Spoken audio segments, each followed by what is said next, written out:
The 15 small ships of Earth's diplomatic fleet hung motionless against the backdrop of stars, their worn metal hulls reflecting the distant light of the Galactic Council's home system.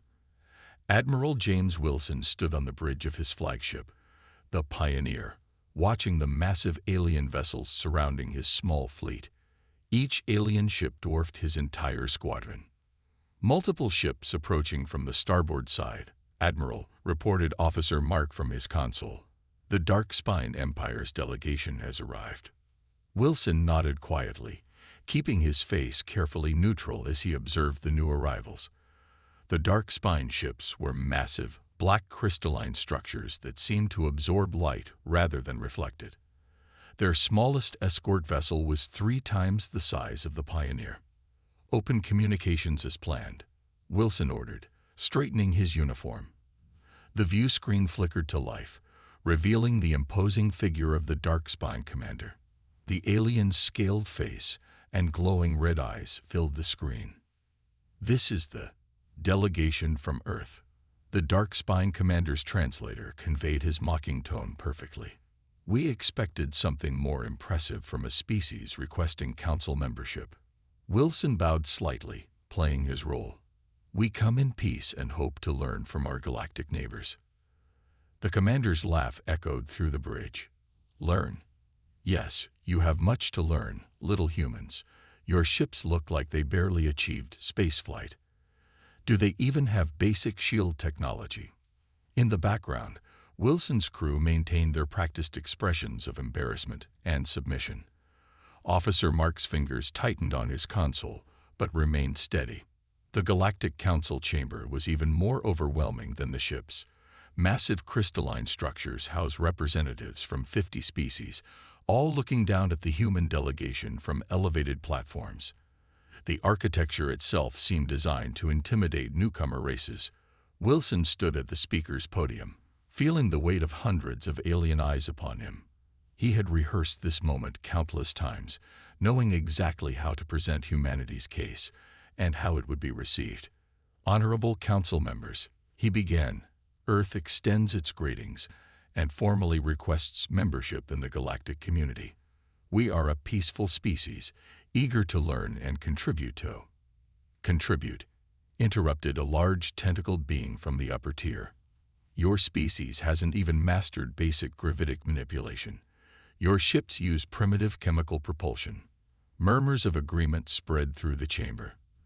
The Dark Spine commander, seated in a prominent position, smiled with rows of sharp teeth. "We have much to offer beyond technology," Wilson continued, maintaining his humble demeanor. "Our culture, our art, our culture." The Dark Spine commander's voice boomed through the chamber. "We've studied your transmission history. Your planet still fights internal wars. You barely unified your world government 50 years ago. Your children playing with toys." Laughter echoed through the chamber. Wilson noticed how some species remained silent, studying the humans with more thoughtful expressions. But they were the minority. The council's chief speaker, a tall, luminous being, raised a hand for silence. "We have reviewed Earth's application for membership. While we appreciate your enthusiasm, we find your civilization lacks the basic technological and social development required for full membership. We recommend a probationary period of no less than 100 standard cycles." Wilson bowed deeply, hiding his eyes. "We understand and accept the Council's wisdom." As the human delegation left the chamber, whispers and chuckles followed them. The Dark Spine commander's voice carried clearly. "Such a disappointment. I expected at least some entertainment from these humans." Back aboard the Pioneer, Wilson's crew maintained their dejected posture until they reached the privacy of the bridge. Only then did Officer Mark allow himself a small smile. "Message encoded and sent, Admiral," he whispered. "The Council bought it completely. Threat assessment data has been compiled." Wilson nodded, looking out at the massive alien ships surrounding his primitive fleet. If they only knew what was watching them from the darkness of space, hidden behind technology they couldn't even detect. "Take us home," he ordered. "Let them think they know everything about humanity's capabilities." He paused, allowing himself a brief smile. They'll learn the truth soon enough. The 15 small ships of Earth's diplomatic fleet turned and headed for home, leaving behind a council that thought they had humanity figured out. They couldn't have been more wrong. 50 years earlier, in an underground facility deep beneath the Rocky Mountains, humanity made a discovery that would change everything. Dr. Robert Mason stared at the test results on his screen, checking them for the 10th time. The small probe had traveled faster than light. Not just a little faster, thousands of times faster. His hand shook as he reached for his phone to call General Thompson. "Are you absolutely certain?" the general asked, standing in the lab 12 hours later. He watched as the team ran the test again. The probe disappeared and reappeared instantly, having traveled to Mars and back in less than a second. "Completely certain, sir," Dr. Mason replied. "We've done it. Real faster than light travel." The general's next words would shape humanity's future. "No one outside this room can know what we've really achieved." In the present day, Admiral Wilson walked through the massive hidden shipyard, carved into the dark side of the moon. Above him loomed the true pride of Earth's fleet, the Shadow of Terra. The massive ship stretched for 15 kilometers, its black hull absorbing all light that touched it. Unlike the small, primitive-looking ships he'd taken to the Galactic Council, this vessel represented humanity's real technological power. "Status report." He called out to his second-in-command, Commander Lisa Hayes, who waited near the ship's main entrance. "All systems are operating perfectly, sir," she reported, falling into step beside him. "The quantum core is stable, and the AI defense networks are running at full capacity. We tracked 18 different alien scan attempts during your council visit. None of them detected our presence." Wilson nodded as they entered the ship's central command center. Hundreds of operators worked at advanced stations, monitoring Earth's real defense network. Holographic displays showed the positions of every alien vessel in the sector, while others tracked the movements of Earth's hidden fleet. "Show me the dark spine vessels," Wilson ordered. A detailed hologram appeared, showing the inner workings of the alien ships that had mocked Earth's fleet. Their technology, while impressive to less advanced races, was painfully obvious to Earth's scanners. "Their shield technology has 3 major weaknesses," Commander Hayes explained, highlighting specific points in the hologram. "Their weapons are powerful but slow to target, and their faster-than-light drives are primitive compared to ours." Wilson remembered the day, 15 years ago, when Earth's leaders made their final decision about first contact. They had gathered in this same room, looking at similar scans of the first alien ships they detected. History teaches us that when advanced civilizations meet less advanced ones, it rarely ends well for the less advanced, General Thompson had said back then. He was older, but his mind was still sharp. "So we'll make sure they think we're the less advanced civilization." The plan had worked perfectly. Earth built 2 fleets, one for show, full of deliberately primitive-looking ships, and one that remained hidden, full of humanity's true technological achievements. Every primitive ship in the diplomatic fleet was actually a highly advanced vessel disguised to look weak and outdated. "The Shadow of Terra's sister ships are in position," Commander Hayes reported, bringing Wilson back to the present. "The Dark Spine Empire won't know what hit them if they try anything." Wilson walked to the main window, looking out at the vast shipyard. Hundreds of vessels were docked there, each more advanced than anything the Galactic Council had seen. Swarms of automated drones moved between them, carrying out maintenance and updates. "Has the Council stopped laughing at our primitive ships yet?" he asked with a small smile. "The last transmission we intercepted suggests they're still quite amused," Hayes replied. "The Dark Spine commander is apparently telling everyone who will listen about Earth's admirable little fleet." Wilson's smile faded as he thought about the next phase of the plan. "Let's hope they keep underestimating us. The longer they laugh, the more time we have to prepare." "And if they attack?" Hayes asked quietly. Wilson turned to face the massive holographic display showing Earth's true military might. Then they'll learn why humanity chose to hide its strength rather than show it. Sometimes, the smartest predator is the one that looks like prey. The shadow of Terra's quantum core pulsed softly, its power hidden from the universe by technology none of their new galactic neighbors could detect. Humanity was ready for whatever came next, whether the aliens kept laughing or not. The attack came at dawn, Earth time. Lord Krax of the Darkspine Empire watched from his command ship as his fleet emerged from faster-than-light travel near Earth's first colony on Mars. 200 Darkspine warships, their black crystalline hulls gleaming in the sunlight, moved into attack formation. "Send the message," he ordered, his scaled face reflecting in the command screen. "Let's see how these primitive humans handle real power." On Mars, the colony's warning systems activated instantly. 5,000 human colonists watched their screens as the massive alien fleet approached. The Darkspine ships looked like sharp black diamonds against the red Martian sky. Lord Krax's message played on all frequencies. "People of Earth, your weakness has made you prey. Surrender your colonies and resources to the Darkspine Empire, or face destruction. You have 1 hour to decide."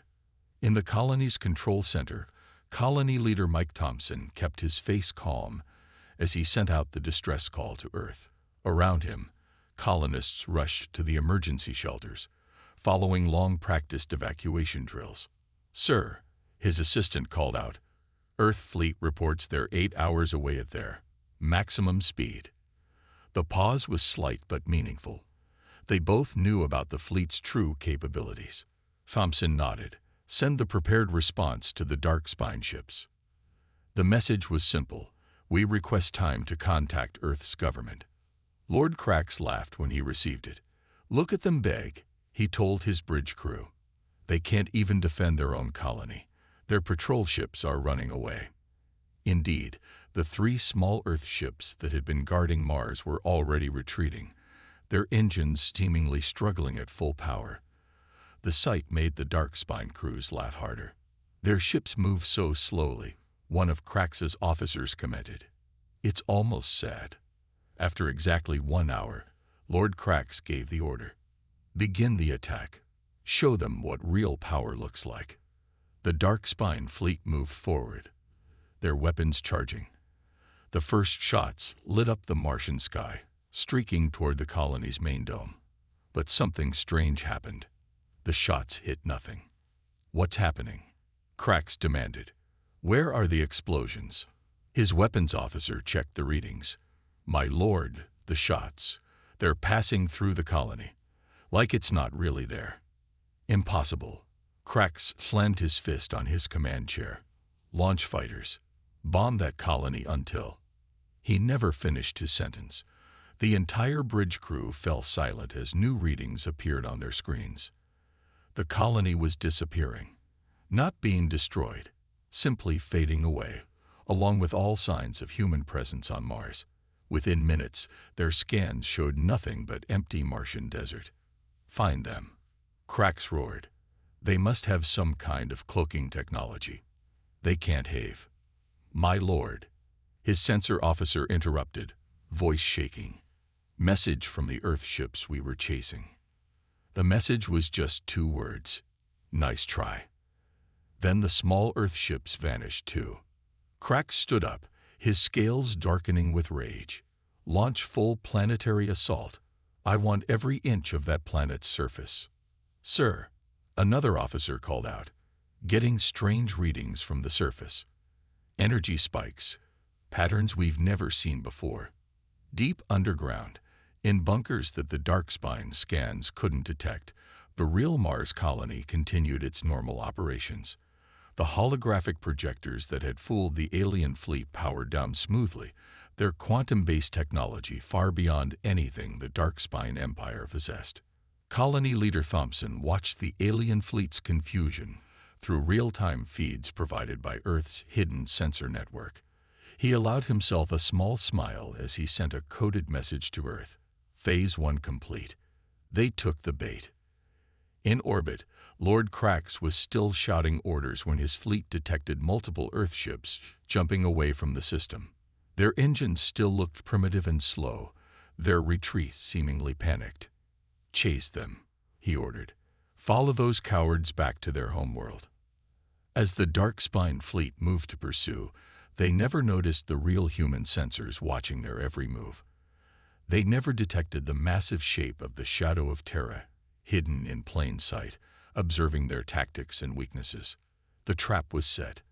Now it was time for humanity to spring it. Deep in his command bunker, Thompson sent one final message to Earth. "They're all yours, Admiral Wilson." Lord Crax stood triumphant on his bridge, watching his fleet chase the retreating human ships. The small Earth vessels tumbled through space, their engines appearing to misfire and struggle. It was almost too easy. "Look at them run," he laughed. "Send word to the Council. Tell them how the mighty Darkspine Empire deals with primitive races who don't know their place." That's when everything changed. First, the stars disappeared. Not all at once, but in a massive, expanding circle of perfect darkness. Crax's officers stared at their instruments in confusion.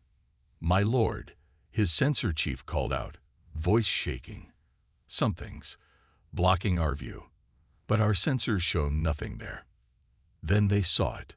The Shadow of Terra revealed itself slowly, like a massive curtain of darkness pulling back. First the bow appeared, then the main body, stretching longer than any ship the Darkspine Empire had ever seen.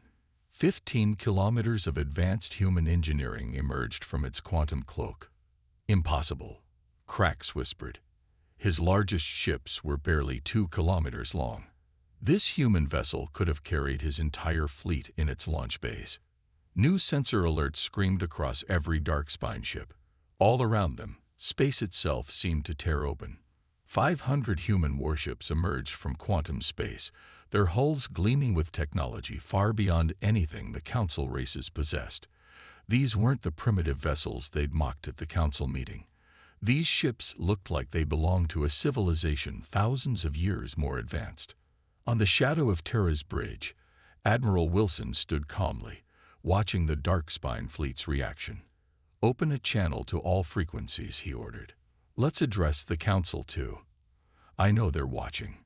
The Admiral's image appeared on every screen in every ship within 50 light years. Gone was the humble, submissive human who had accepted the Council's mockery. In his place stood a commander of one of the most powerful fleets ever built. "Greetings, Lord Crax," Wilson said, his voice level. "I believe it's time we showed you what a human fleet really looks like." The Shadow of Terra's launch bays opened. Millions of combat drones poured out, their quantum drives letting them move in ways that seemed to break the laws of physics. They swarmed around the Darkspine ships like angry insects around a helpless animal. "To the Galactic Council," Wilson continued, knowing the Council members were watching emergency broadcasts of the event.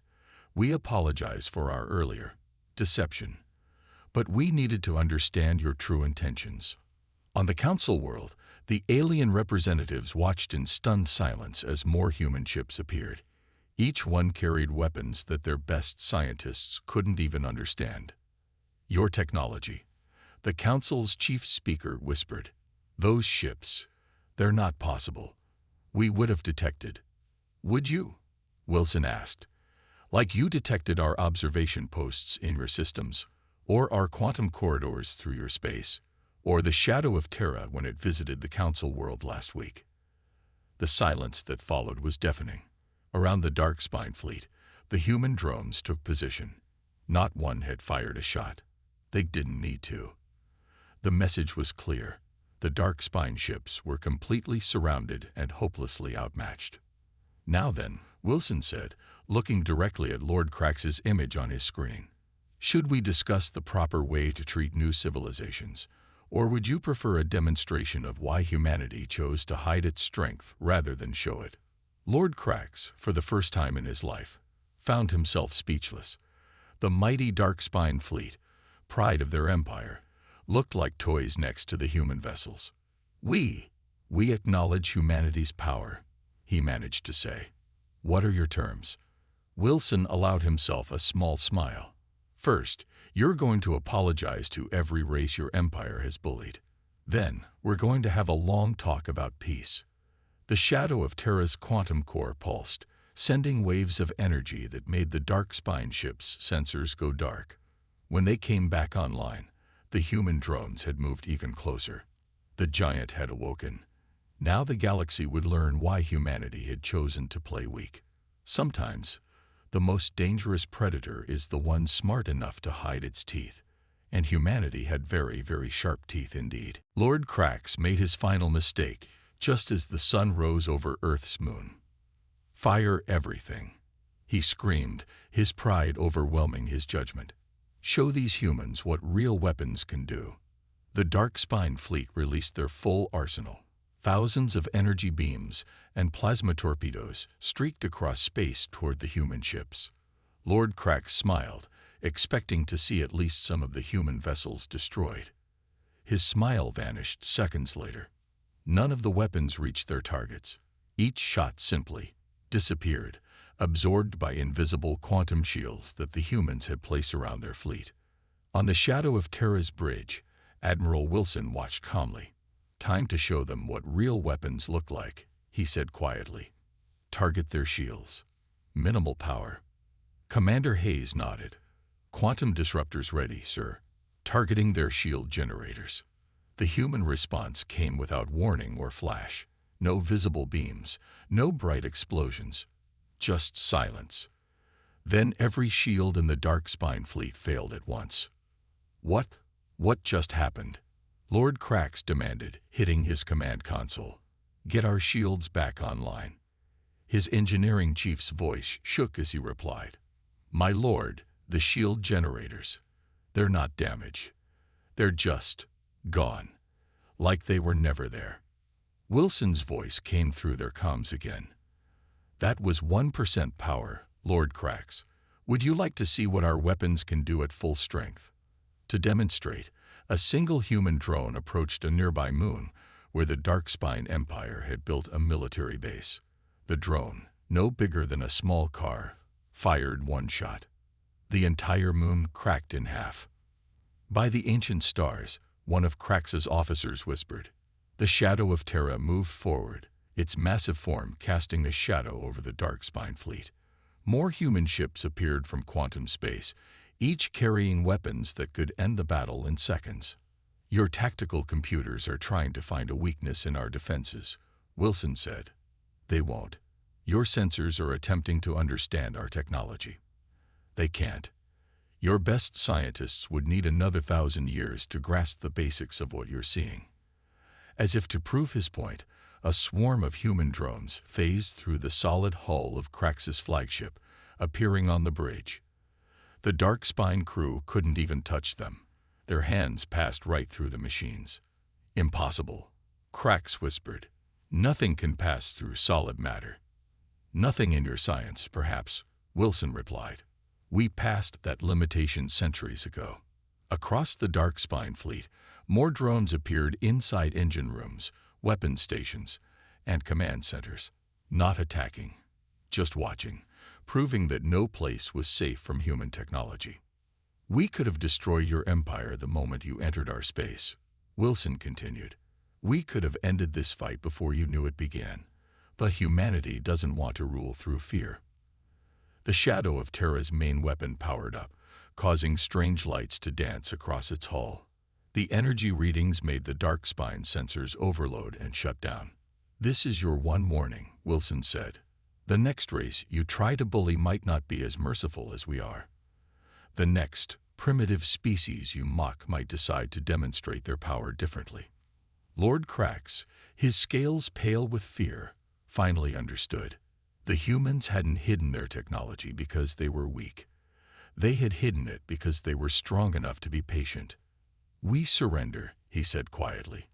"Unconditionally." Wilson nodded. "Wise choice. Now, about those colonies you've taken from other races." As the human fleet began disarming the Dark Spine ships, news spread across the galaxy. Videos of the battle, or rather, the complete lack of one, reached every world in the Council. The message was clear. Humanity had never been weak. They had simply been wise enough to watch and wait, letting potential enemies reveal themselves through their own actions. In the darkness of space, the shadow of Terra's quantum core pulsed again, its power a reminder to all watching. Sometimes the quietest thunder is the most deadly. The galaxy would never be the same. In the great chamber of the Galactic Council, panic had replaced mockery.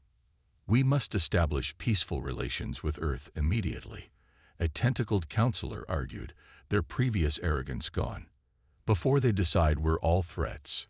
The council members who had laughed loudest at humanity's primitive ships now spoke the softest. The massive screens surrounding the chamber showed the shadow of Terra and Earth's true fleet, their power making even the oldest council races feel young and inexperienced. The chief speaker stood at his podium, looking much less confident than during Earth's rejection. "How do we approach a civilization that has hidden such power? That could have destroyed any of us at any time." His answer came as Admiral Wilson walked into the chamber. This time, he didn't walk in humble and bent. He walked with the quiet confidence of someone who never needed to prove his strength. "Good morning," Wilson said simply. "I believe we need to revise our previous discussion about Earth's membership." The chamber fell silent. Every alien representative remembered how they had mocked this human, how they had laughed at his weak fleet. "Admiral," the chief speaker started, "we wish to formally apologize for our previous judgment." Wilson raised his hand. "No apology needed. You acted exactly as we expected. That's why we came in peace, showing only our older technology. We wanted to see who would be kind to those they thought weaker." Around the chamber, several council members looked down in shame. Others, the ones who had shown respect even to a seemingly primitive race, sat straighter. Meanwhile, across the galaxy, the Dark Spine Empire was falling apart. Lord Krax's failed attack had revealed their weakness, and subjected worlds were rising up. The mighty empire that had mocked humanity now begged for Earth's help in maintaining order. "We're receiving requests for protection from 17 different worlds," Commander Hayes reported to Wilson through his secure quantum link. "All of them former Dark Spine territories." Wilson nodded, addressing the council again. "Earth doesn't seek empire. We don't want to rule or control. We simply want peace." "And if peace is threatened?" asked a small bird-like counselor. As if in answer, the chamber's view screens showed a new image. Lord Krax, in his desperation, had gathered his last loyal ships for one final attack. 300 Darkspine vessels emerged from faster-than-light travel near Mars. The Council watched in awe as Earth's defense grid activated. Quantum fields appeared around the attacking fleet, and in mere seconds, every Darkspine ship found itself back in its home port, their weapons systems completely removed by technology that seemed like magic. "That's impossible," one counselor whispered. "No one can teleport entire fleets across galaxy sectors." "Humanity has had a long time to develop in secret," Wilson explained. "We learned from Earth's history that when civilizations meet, the more advanced ones often destroy the less advanced. So we hid our progress, watching to see who would be friend or foe." New reports flooded in. The Dark Spine Empire's last allies were surrendering. Former victim worlds were forming a new alliance under Earth's protection. The galaxy's balance of power had shifted completely in less than a day. "We have terms," Wilson continued, his voice firm but fair. "First, all council races must respect the rights of developing civilizations. Second, technology will be shared with peaceful races ready to use it responsibly. Third, any act of unprovoked aggression will be met with immediate response." The council members looked at each other. They knew it wasn't really a negotiation. Earth could enforce these terms at will. "We accept," the chief speaker said quickly. Wilson smiled. "Good. Now let's discuss how we can help all our civilizations grow together. After all," he looked around the chamber, "we're all neighbors in this galaxy." As the council began its most important session in history, the shadow of Terra remained in orbit above, a quiet reminder that the age of bullying younger races was over. Humanity had changed everything. Not with violence, not with conquest, but with patience, wisdom, and the power to enforce peace. The tables hadn't just turned. They had been completely reset. 1 year after the Dark Spine incident, the galaxy had changed beyond recognition. Admiral Wilson stood on the observation deck of the Shadow of Terra, watching ships from 30 different species dock at Earth's new galactic exchange station. The massive space station, built using human quantum technology, served as a symbol of the new era. "Status report," he asked Commander Hayes, who approached with a data tablet. "Better than we hoped, sir," she replied. "The former Dark Spine territories are stable. Their victim worlds have formed a mutual defense alliance," and she smiled slightly. 17 previously unknown civilizations have revealed themselves. They were hiding their technology, just like we were. Wilson nodded, unsurprised. Earth hadn't been the only world smart enough to learn from history. Below them, Earth glowed blue and peaceful. The planet had become the center of galactic diplomacy, not through force, but through wisdom. The sight of the Shadow of Terra in orbit reminded everyone of humanity's power, but it was Earth's fairness that truly earned respect. "Lord Crax's trial finished yesterday," Hayes continued. "The Council sentenced him to help rebuild the worlds his empire destroyed. Under supervision, of course. The former Dark Spine leader now worked alongside the people he once tried to conquer, learning the hard way that true strength came from helping others grow, not keeping them down." In the Galactic Council chamber, now relocated to the exchange station, representatives from 100 worlds discussed the future. The old council members who had mocked humanity now sat equally with races they once called primitive. The chamber's new design placed everyone at the same level. No more elevated platforms for the supposedly superior races. "The human approach to advanced technology has changed everything," the chief speaker admitted during a session. "Their willingness to help others, their patience in testing our characters. We have much to learn." But the biggest surprise came during a private meeting in Wilson's office aboard the Shadow of Terra. As he reviewed reports, a quantum communication arrived from deep space, far beyond the galaxy's edge. "Admiral," a new voice said, its translation perfect, "we've been watching. Your handling of the revelation was elegant." Wilson smiled. "I wondered when you'd contact us. How long have you been observing?" "Since before you reached space," the voice replied. "We are the Watchers. Like humanity, we believe advanced civilizations must prove their wisdom before receiving new power. You've proven yours." Hayes, standing nearby, realized the truth. "You're the ones who left the faster-than-light technology for us to find 50 years ago. Yes, we leave such gifts for species who show promise. Then we watch. Most races immediately show their power. Try to dominate. You hid yours, used it wisely, protected others." Wilson looked out at the galaxy spinning peacefully before them. "Will you reveal yourselves to the Council?" "Not yet, but soon. First, let's discuss humanity's role as a teacher. Many young races will need guidance in the ages to come." As the conversation continued, Wilson reflected on humanity's journey. From a species pretending to be weak, they had become the galaxy's guardians. Not through force, but through wisdom. In the docking bay below, the small, primitive-looking ships that had once amused the Council remained on display. They served as a reminder. Never judge by appearances, never underestimate the quiet ones, and never mistake patience for weakness.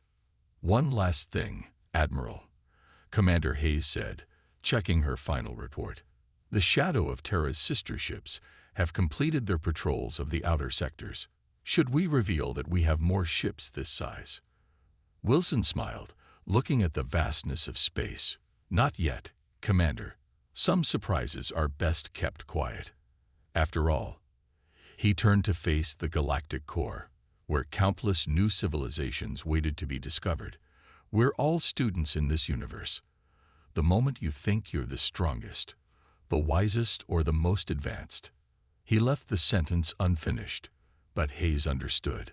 Somewhere out there, just like the Watchers had done with humanity, other ancient races were testing younger civilizations, waiting to see who would prove worthy of greater knowledge.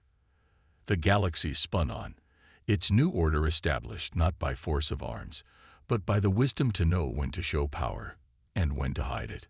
Humanity's greatest victory hadn't come from their superior technology. It had come from remembering to be humble, even when they were strong. The shadow of Terra's quantum core pulsed softly, its power now a promise of protection rather than a threat. The age of mockery was over. The age of wisdom had begun.